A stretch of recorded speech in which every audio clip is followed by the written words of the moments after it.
السلام علیکم ورحمۃ اللہ وبرکاتہ۔ السلام علیکم۔ خود کی اصلاح کریں، خود کو دین کی طرف لانے کی کوشش کریں، کیونکہ قطرہ قطرہ دریا بنتا ہے۔ یعنی ہم تھوڑا تھوڑا جب عمل نیکی شروع کرتے ہیں، آہستہ آہستہ جب دین کی طرف چلتے ہیں تو ہماری دین کی طرف پختگی ہوتی ہے، اور انسان آہستگی سے ہی دین کی طرف آتا ہے۔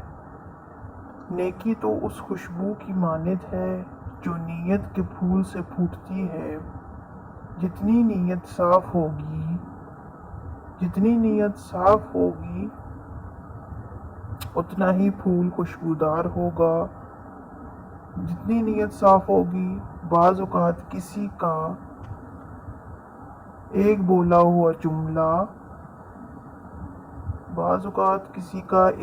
ہوا جملہ جسم میں جان ڈال دیتا ہے ہماری تسلی کے لیے۔ یعنی کچھ الفاظ ایسے ہوتے ہیں جو ہماری مشکل میں تسلی بن جاتے ہیں۔ اگر آپ کو یہ ویڈیو پسند آئے تو میرے چینل کو سبسکرائب کر دیں۔ اللہ حافظ۔